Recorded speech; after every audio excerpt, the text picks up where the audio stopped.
अस्सलामुअलैकुम। आज की इस मालूमाती नशिस्त में हम सीधे चलते हैं मुल्तान के इस सुनहरी बाब की तरफ जो इस कदीम शहर की सबसे बड़ी पहचान है। हम बात कर रहे हैं एक ऐसी अजीम हस्ती और उनके शानदार मकबरे की जिसने सदियों से लोगों के दिलों पर राज किया है। रूहानियत और फन तामीर का एक ऐसा कमाल जिसे देखकर अक्ल दंग रह जाती है।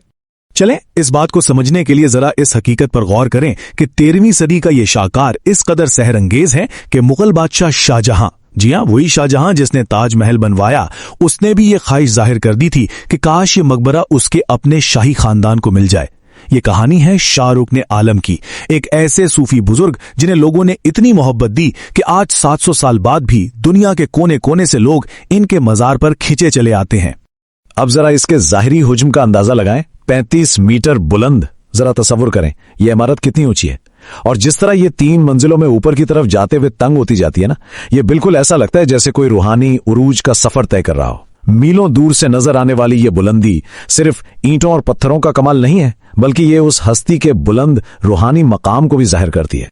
और ये चीज हमें तुगलक फन तामीर की शानदार तरीन मिसालों में से एक की तरफ ले जाती है। मतलब गहरे सुर्ख रंग की ईंटों का वो खूबसूरत इस्तेमाल और उनके साथ नीली और सफेद चमकदार टाइलों के नहायत नफीस नक्शो निगार वाकई कमाल है। दीवारों पर कुरानी आयात की दिलकश खत्ताती आपको एक अलग ही सुकून देती है। और इस इमारत की बुनियाद 8 पहलू यानी ऑक्टागोनल रखी गई है, जिसे फन तामीर में कमाल और परफेक्शन की अलामत समझा जाता है। अब यहां एक बहुत ही जबरदस्त तारीखी हकीकत सामने आती है। पता है क्या? ये अजीम मकबरा दरअसल गियासुद्दीन तुगलक ने अपने लिए बनवाया था, लेकिन बाद में सुल्तान मोहम्मद बिन तुगलक ने इंतहाई अकीदत और एहतराम के तौर पर यह पूरी की पूरी इमारत शाह रुकने आलम के खानदान को तोहफे में दे दी। जरा सोचें, एक बादशाह ने अपने लिए बनाया गया मकबरा एक दरवेश के कदमों में रख दिया। यानी बादशाहत भी फकीरी के आगे सर झुकाती हुई नजर आती है। दुनिया का सुतून, इमारत के पीछे की हस्ती।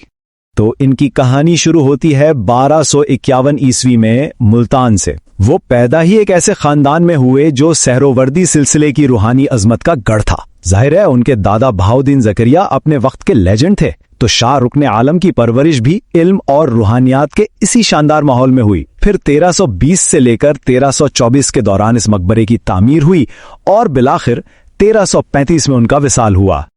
लेकिन ये वक्त था कैसा? 13वीं और 14वीं सदी का वो दौर।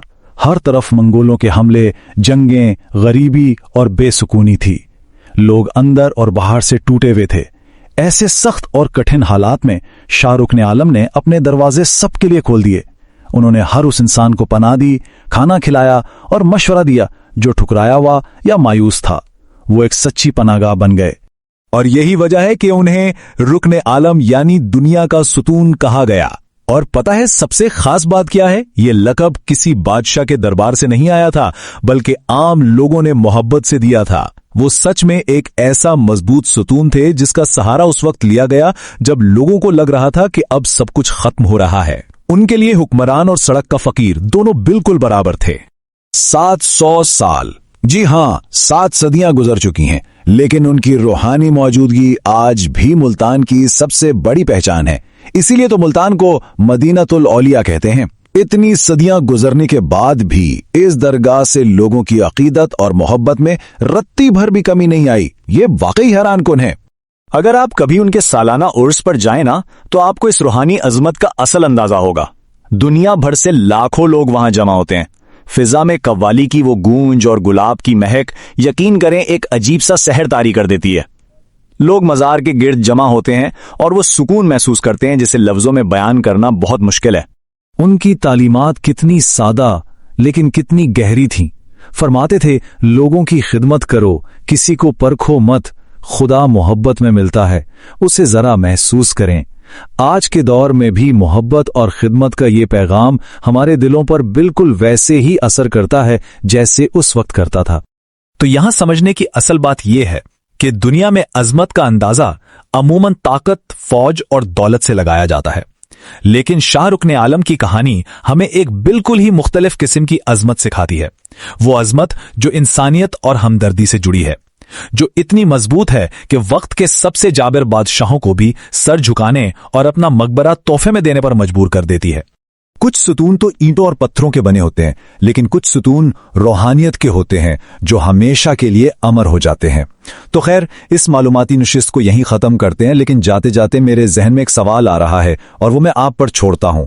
तारीख के औराक से अगले मालूमाती सफर में किस अजीम सूफी बुजुर्ग की कहानी को सामने लाया जाए, बताइएगा जरूर। तब तक के लिए अपना ख्याल रखिएगा।